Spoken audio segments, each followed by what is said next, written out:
नमस्कार प्यारे साथियों, स्वागत है आप सभी का मेरे इस वीडियो में। और वीडियो शुरू करते हैं। आज के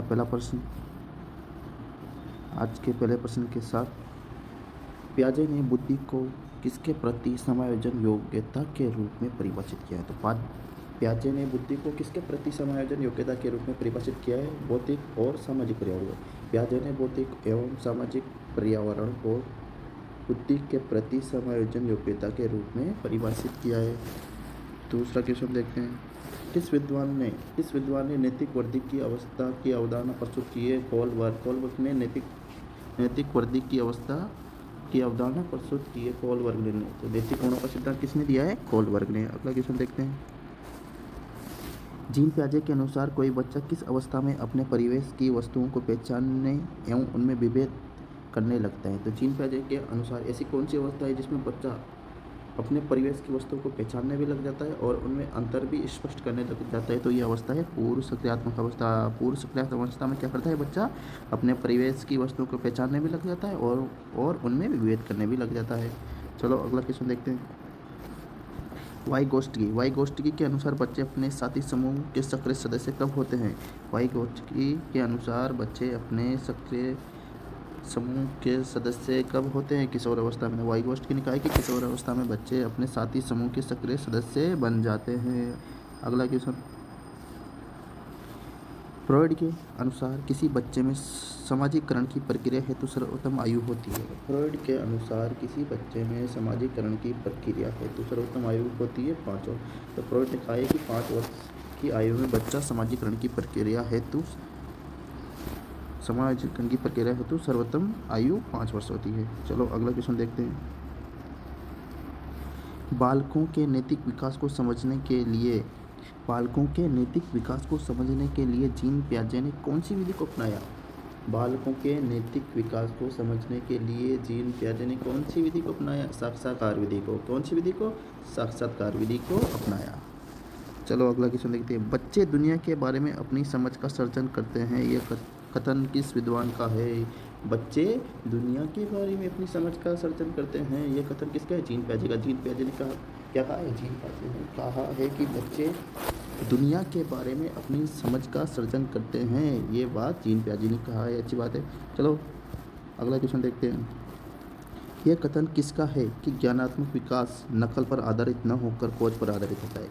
यह कथन किसका कि ज्ञानात्मक विकास, बच्चे का ज्ञानात्मक विकास नकल पर आधारित न होकर किस पर आधारित होता है? खोज पर। ये किसने कहा है? जीन पियाजे ने। जीन पियाजे ने क्या कहा है? जीन पियाजे ने कहा है कि बच्चे का ज्ञानात्मक विकास नकल पर आधारित न होकर खोज पर आधारित होता है। चलो अगला क्वेश्चन देखते हैं। सामाजिक अधिगम का सिद्धांत किसने दिया है? सामाजिक अधिगम का सिद्धांत किसने दिया है? अल्बर्ट बांडुरा ने सामाजिक अधिगम का सिद्धांत दिया है, याद रखना। अगला क्वेश्चन देखते हैं। वाइगोस्टकी के अनुसार किसी बालक के विकास में सबसे महत्वपूर्ण योगदान किसका होता है? वाइगोस्टकी के अनुसार किसी बालक के विकास में सबसे महत्वपूर्ण योगदान किसका होता है? समाज का। किसका होता है? समाज का, याद रखना। सीखने का सिद्धांत किसने दिए? सीखने के सिद्धांत थॉर्नडाइक ने दिए। थॉर्नडाइक ने सीखने के क्या दिए? सिद्धांत दिए। कितने सिद्धांत? 3 सिद्धांत। खेल पद्धति के जनक कौन है? खेल पद्धति के जनक कौन है? किलपैट्रिक। तो किलपैट्रिक को खेल पद्धति का जनक भी कहा जाता है। ह्यूरिस्टिक पद्धति के जनक कौन है? ह्यूरिस्टिक पद्धति के जनक कौन है? H.E. आर्मस्ट्रॉन्ग। ह्यूरिस्टिक विधि को खोज विधि और अन्वेषण विधि भी कहते हैं। ह्यूरिस्टिक विधि को खोज विधि, अन्वेषण विधि भी कहते हैं। इसके जनक कौन है? आर्मस्ट्रॉन्ग। चलो अगला क्वेश्चन देखते हैं। प्रोजेक्ट पद्धति के जनक कौन है? जॉन डीवी ने कहते हैं प्रोजेक्ट विधि। अगला क्वेश्चन। अस्थायी मानव दांत कितने होते हैं? इनकी अस्थायी दांत यानी कि दूध के दांतों की संख्या। अस्थायी दांत किसको कहते हैं? दूध के दांत। इनकी संख्या कितनी होती है? 20। कितनी होती है? 20, याद रखना। अगला क्वेश्चन देखते हैं। शिशु के मस्तिष्क का वजन कितना होता है? शिशु के मस्तिष्क का वजन कितना? 350 ग्राम। जब वो जन्म लेता है तो उसके मस्तिष्क का वजन कितना होता है? 350 ग्राम। और मनुष्य के मस्तिष्क का वजन कितना होता है? मनुष्य के मस्तिष्क का वजन लगभग 1400 ग्राम या 1350 ग्राम। शिशु के मस्तिष्क का वजन 300 ग्राम और मनुष्य के मस्तिष्क का वजन 1400 ग्राम होता है। जीन पियाजे ने जिनेवा में किसकी स्थापना की? जीन पियाजे ने जिनेवा में किसकी स्थापना की? तो जीन पियाजे ने जिनेवा में लेबोरेटरी स्कूल की स्थापना की, जिसमें उन्होंने मनोविज्ञान के कई प्रयोग किए। अगला क्वेश्चन देखिए, जीन पियाजे के द्वारा रचित पुस्तक का नाम क्या है? तो जीन पियाजे की पुस्तक का नाम क्या है? The language and thought of the child. The language and thought of the child किसकी पुस्तक है? जीन पियाजे। कब लिखी थी उन्होंने ये पुस्तक 1923 में लिखी थी। तो जीन पियाजे की पुस्तक का नाम क्या है? The language and thought of the child. चलो अगला क्वेश्चन देखते हैं।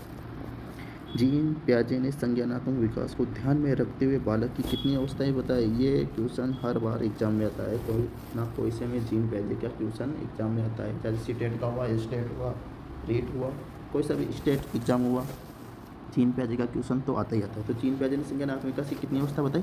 जीन पियाजे ने संज्ञानात्मक विकास को ध्यान में रखते हुए बालक की कितनी अवस्था बताई? 4 अवस्था बताई। 4 अवस्था बताई। कौन कौन सी? पहली है संवेदी गामक अवस्था। पहली कौन सी? संवेदी गामक अवस्था, जो जन्म से 2 वर्ष तक रहती है। कहाँ तक? जन्म से 2 वर्ष तक। दूसरी है पूर्व सक्रियात्मक अवस्था। पूर्व सक्रियात्मक अवस्था 2 से 7 वर्ष तक रहती है। तीसरी है ठोस या मूर्त सक्रियात्मक अवस्था, जो 7 से 11 वर्ष तक रहती है। और चौथी है अमूर्त या औपचारिक सक्रियात्मक अवस्था। कौन सी? अमूर्त या औपचारिक सक्रियात्मक अवस्था। तो पहली कौन सी है? संवेदी गत्यात्मक या कामक अवस्था, जो जन्म से 2 वर्ष तक रहती है। दूसरी है पूर्व सक्रियात्मक अवस्था, जो 2 से 7 वर्ष तक होती है। तीसरी है ठोस या मूर्त सक्रियात्मक अवस्था, जो 7 से 11 वर्ष तक की आयु तक होती है। चौथी कौन सी? औपचारिक या अमूर्त सक्रियात्मक अवस्था, जो 11 से 18 वर्ष तक होती है। ध्यान में रखना। चलो आगे बढ़ते हैं। बच्चों में बौद्धिक विकास की 4 विशिष्ट अवस्थाओं की पहचान की गई। किसके द्वारा पहचान की? जीन पियाजे के द्वारा। तो बच्चे में बौद्धिक विकास की 4 विशिष्ट अवस्थाओं की पहचान की किसके द्वारा? जीन पियाजे के द्वारा। चलो अगला क्वेश्चन देखते हैं।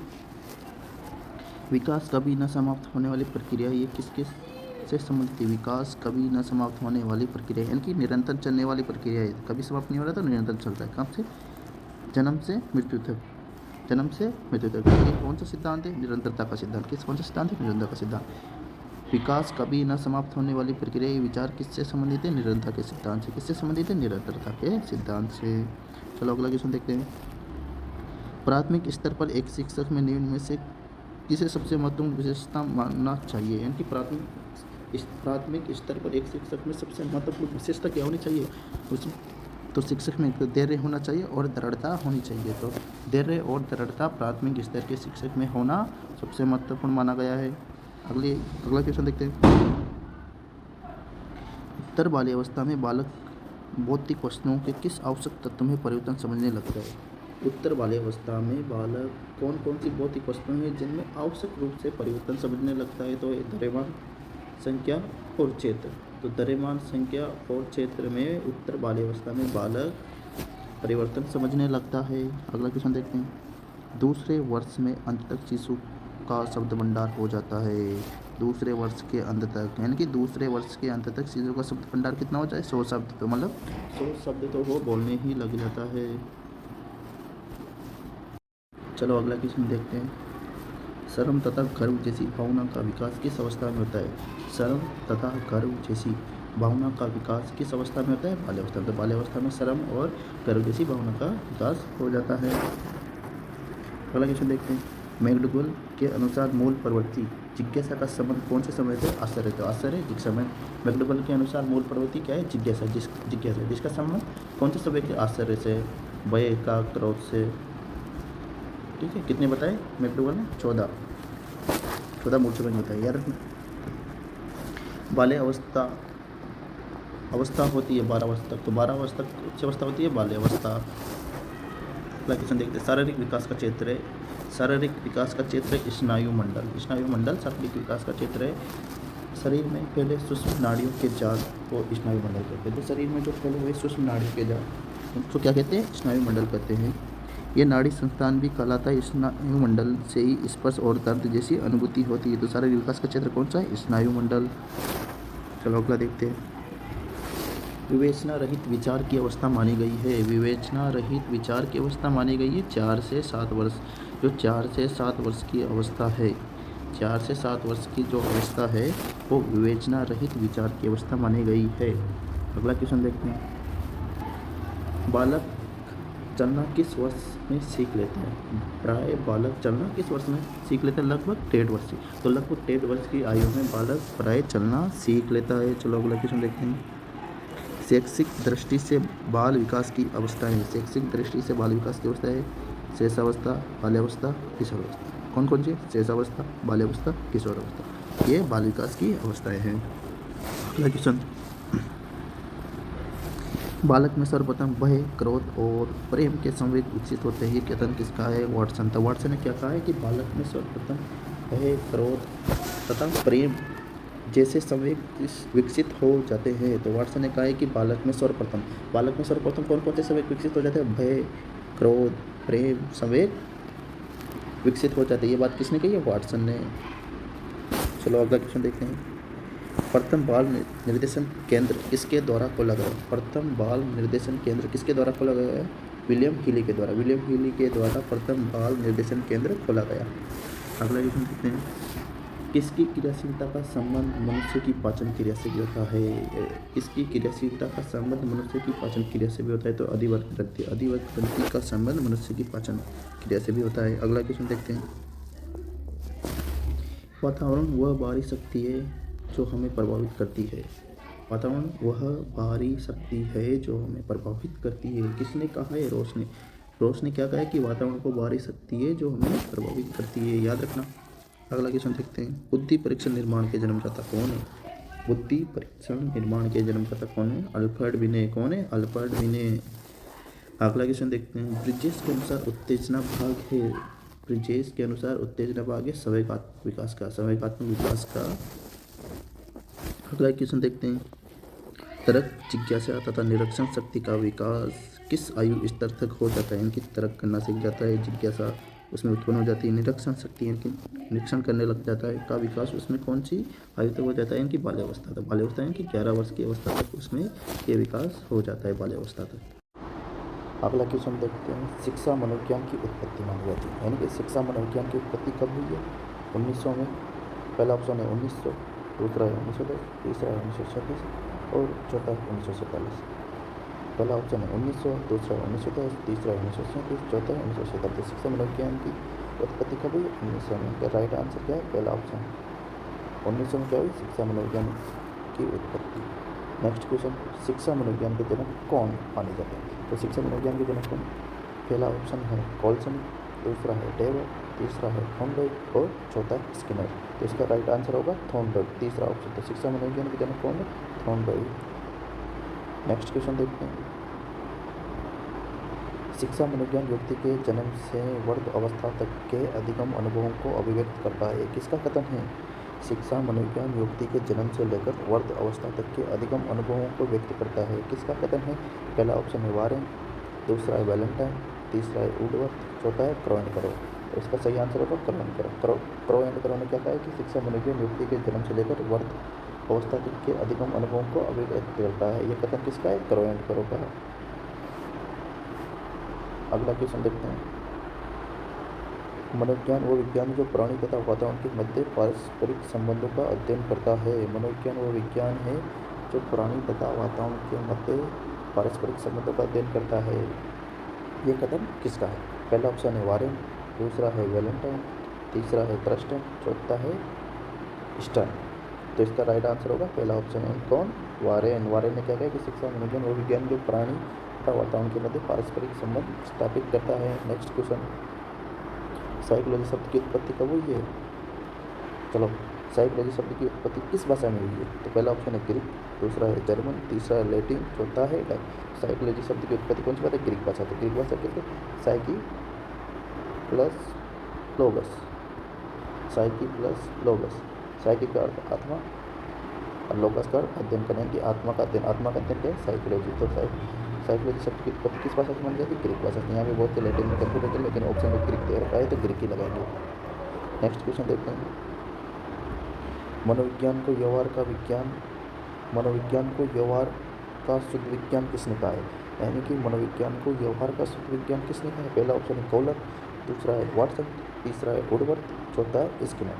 तो पहला है कॉलर, दूसरा है वाटसन, तीसरा है वुडवर्ड, चौथा है स्किनर। तो इसका राइट आंसर क्या होगा? दूसरा ऑप्शन वाटसन। तो वाटसन क्या कहा है? मनोविज्ञान को व्यवहार का शिशु विज्ञान, मनोविज्ञान को व्यवहार का शिशु विज्ञान किसने कहा है? वाटसन ने। चलो नेक्स्ट क्वेश्चन देखते हैं। शिक्षा मनोविज्ञान शैक्षिक परिस्थितियों में मानव व्यवहार का अध्ययन करता है। यह कथन किसका है? पहला ऑप्शन है स्किनर, दूसरा है क्रो एंड क्रो, तीसरा है उंट, चौथा है थॉर्नडाइक। यानी कि शिक्षा मनोविज्ञान शैक्षिक परिस्थितियों में मानव व्यवहार का अध्ययन करता है। किसका अध्ययन करता है? मानव व्यवहार का। तो यह कथन किसका है? स्किनर का। तो ध्यान रखना, स्किनर ने क्या कहा है कि शिक्षा मनोविज्ञान शैक्षिक परिस्थितियों में मानव व्यवहार का अध्ययन करता है। यह कथन किसका है? स्किनर का। राइट आंसर पहला ऑप्शन स्किनर। Next question. विकास शुरू होता है, विकास कहाँ से शुरू होता है? पहला ऑप्शन है शैशवावस्था से, दूसरा है पूर्व बाल्यावस्था से, तीसरा है उत्तर बाल्यावस्था से और चौथा है प्रसव पूर्व अवस्था से। तो इसका राइट ऑप्शन चौथा ऑप्शन प्रसव पूर्व अवस्था से ही विकास शुरू हो जाता है। कहाँ से? प्रसव पूर्व अवस्था से विकास शुरू हो जाता है। शैशवावस्था में कंफ्यूजन मत होना, भ्रूण से ही विकास शुरू हो जाता है, भ्रूण से मृत्यु तक। नेक्स्ट क्वेश्चन देखते हैं। विकास की प्रवृत्ति होती है, विकास की प्रवृत्ति कैसी होती है? पहला ऑप्शन है धनात्मक, दूसरी है ऋणात्मक, तीसरी है गुणात्मक, चौथी है धनात्मक एवं ऋणात्मक। तो इसका राइट आंसर होगा गुणात्मक। तो विकास की प्रवृत्ति कैसी होती है? गुणात्मक। कौन सी होती है? गुणात्मक। याद रखना डियर फ्रेंड्स। नेक्स्ट क्वेश्चन देखते हैं। संतुलित भोजन में शामिल है प्रोटीन, कैल्शियम, विटामिन, वसा और कार्बोहाइड्रेट उपयोग सभी। तो संतुलित भोजन में क्या शामिल है? सभी, उपयोग सभी। राइट आंसर चौथा ऑप्शन। नेक्स्ट क्वेश्चन देखते हैं। विकास के कितने पक्ष होते हैं? विकास के वैसे देखा जाए तो कितने पक्ष होते हैं? 5, 6, 4, 7। इसका राइट आंसर होगा 4। विकास के कितने पक्ष होते हैं? 4। संज्ञानात्मक, भावात्मक, सामाजिक और संवेगात्मक। नेक्स्ट क्वेश्चन देखते हैं। आनुवांशिकता विकास का कारक होता है। आनुवांशिकता विकास का कौन सा कारक होता है? पहला ऑप्शन है बाह्य, दूसरा है आंतरिक, तीसरा है अनावश्यक, चौथा है गौण। पहला ऑप्शन है बाह्य, दूसरा है आंतरिक, तीसरा है अनावश्यक, चौथा है गौण। तो आनुवांशिकता विकास का गौण कारक, गौण मतलब मुख्य, गौण मतलब मुख्य कारक होता है आनुवांशिकता विकास का। नेक्स्ट क्वेश्चन देखते हैं। विकास और वृद्धि एक दूसरे के क्या होते हैं? विकास और वृद्धि एक दूसरे के क्या होते हैं? पहला ऑप्शन है पर्यायवाची, दूसरा है विलोमार्थी, तीसरा है भिन्न। इनमें से कोई नहीं। ये तो राइट ऑप्शन से दिख रहा है, तो इसका राइट आंसर होगा तीसरा ऑप्शन। एक दूसरे वृद्धि और विकास एक दूसरे से कैसे होते हैं? भिन्न, एक दूसरे से भिन्न होते हैं। नेक्स्ट क्वेश्चन देखते हैं। बालक किस उम्र में आवाज़ पहचानने लगता है? तो बालक किस उम्र में आवाज़ पहचानने लग जाता है? पहला ऑप्शन है 10 माह, दूसरा है 9 माह, तीसरा है 6 माह, चौथा है 2 माह। तो 2 माह की अवधि में बालक, यानी कि 2 माह की अवधि में बालक आवाज़ को पहचानने लग जाता है। Next question. बाल विकास को पहले किस नाम से जाना जाता था? बाल विकास को पहले किस नाम से जाना जाता था? पहला ऑप्शन है बाल वृद्धि, दूसरा है बाल मनोविज्ञान, तीसरा है बाल अभिप्रेरणा, चौथा है बाल संवेग। तो इसका राइट आंसर होगा चौथा ऑप्शन बाल संवेग। तो पहले किस नाम से जानते थे? बाल संवेग से। चलो फ्रेंड्स, अगर आपको वीडियो अच्छी लगी तो सब्सक्राइब कीजिए, लाइक कीजिए, शेयर कीजिए। जय हिंद।